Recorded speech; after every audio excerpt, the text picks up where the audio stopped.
journal de 8h sur Europe 1. Fanny Marceau, bonjour Fanny. Bonjour Dimitri, bonjour à tous. C'est un fléau que Jacques Chirac dénonçait déjà en 1995 à l'issue d'un débat avec Lionel Jospin qui nous a quittés lundi.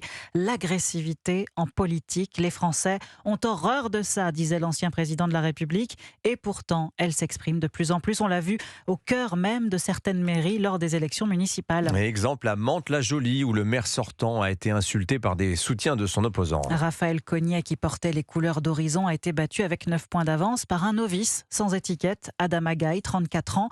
À l'annonce des résultats, l'ancien édile a été hué, insulté, un départ indigne et douloureux pour celui qui a administré la ville pendant plusieurs années. Écoutez.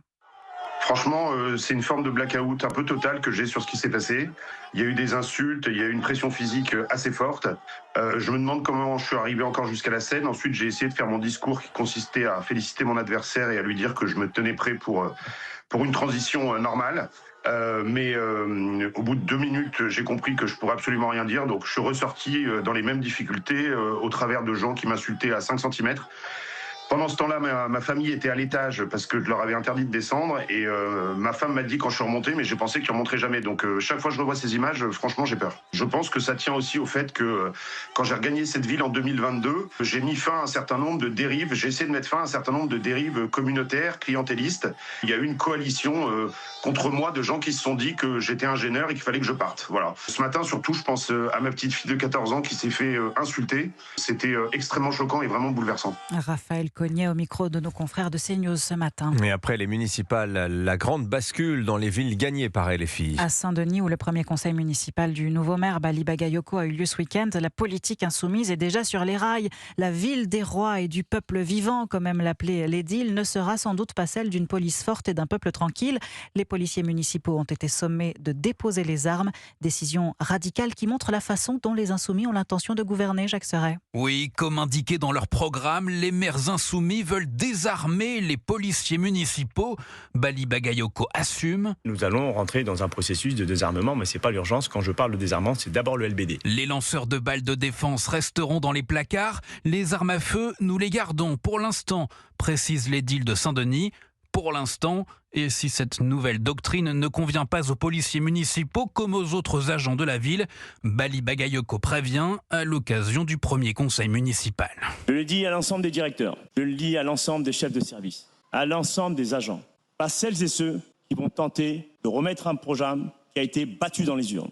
Et donc ces personnes-là, si c'est votre projet, nous n'aurons pas d'autre solution que bien sûr de nous en séparer. Faire allégeance ou prendre la porte, une certaine idée de la méthode insoumise qui s'apprête à se déployer un peu partout en France. Jacques Serret du service politique d'Europe 1. Les municipales maintenant derrière nous, cap sur 2027. Ce matin dans le Figaro, Rachida Dati, candidate LR malheureuse à Paris, il affirme la suite, c'est la présidentielle. Il faut éviter à tout prix la division.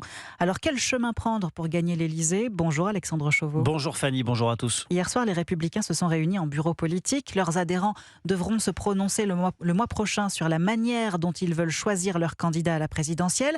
Il y a 3 options sur la table. Réserver ce choix aux adhérents LR, l'ouvrir à tous les sympathisants de droite ou désigner d'office le président des Républicains Bruno Retailleau.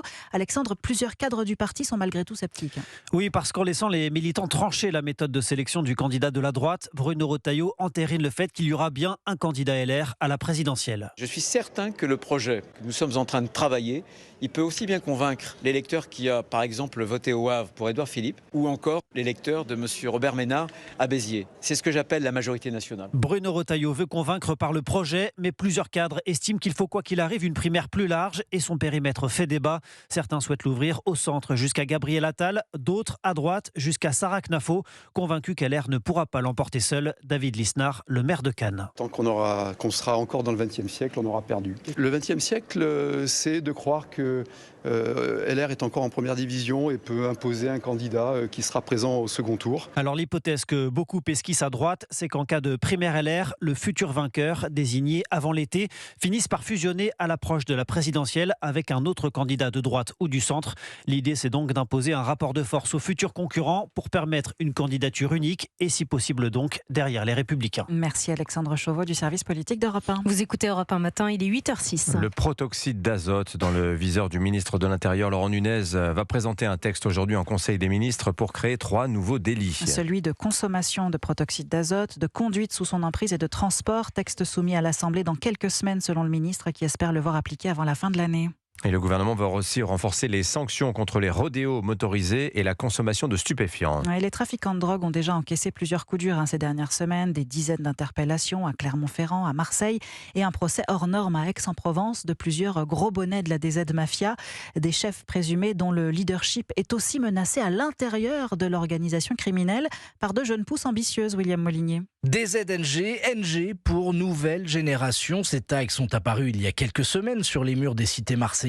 Un youtubeur allemand a même publié il y a quelques jours une vidéo tournée à Alès. Depuis, elle a été interdite par la justice, mais sur ses archives conservées par Europe 1, on entend des dealers invoquer clairement leur nouvelle appartenance. Les fusillades, ça c'est pas un souci, on est juste venu récupérer le point de deal. Là on a eu un petit malentendu avec un quartier d'en face, mais tout ça s'était réglé très très vite. On est la DZ Nouvelle Génération, il n'y aura pas de souci avec ça pour la sécurité de toutes nos affaires, de tout le monde. On est opérationnel. Les enquêteurs s'interrogent. S'agit-il de dissensions internes ou la constitution d'un nouveau groupe concurrent? Une chose est certaine, le paysage criminel marseillais est bel et bien en train de se recomposer avec déjà le spectre d'une nouvelle vague de violence. En 2023, année noire de la création de la DZ Mafia, une 50aine de meurtres entre narcotrafiquants ont été recensés. William Molinier.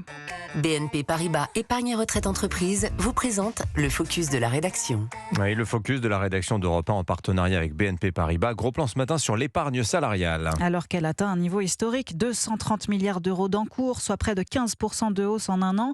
Mais quand pourrez-vous en profiter? Aurélien Fleureau, on s'intéresse ce matin aux conditions de déblocage de cette épargne. Oui, ce qu'il faut savoir, c'est que la règle prévoit que l'argent placé sur les plans d'épargne entreprise est bloqué pour 5 ans, mais en réalité, de nombreuses exceptions permettent un déblocage anticipé. Il y a d'abord les événements graves, décès du conjoint, invalidité, violence conjugale ou encore surendettement. Le déblocage sera aussi possible en cas de divorce ou de séparation. Et puis bien sûr, lors de moments plus heureux, mariage, naissance ou adoption d'un 3e enfant ou acquisition de sa résidence principale. Au fil des années, l'autorisation de déblocage anticipé a été étendue, comme pour la rénovation énergétique d'une résidence principale ou l'achat d'un véhicule propre. La demande de déblocage doit être adressée à l'organisme qui gère le plan d'épargne pour le compte de votre entreprise. Une demande qui peut intervenir à n'importe quel moment pour les événements graves, mais pour l'achat d'un véhicule électrique par exemple, la demande doit intervenir dans un délai de 6 mois maximum. Et si les conditions sont bien remplies, le titulaire peut débloquer son plan d'épargne dans les mêmes conditions qu'à l'échéance, c'est-à-dire sans payer d'impôt sur les plus-values. Aurélien Fleureau.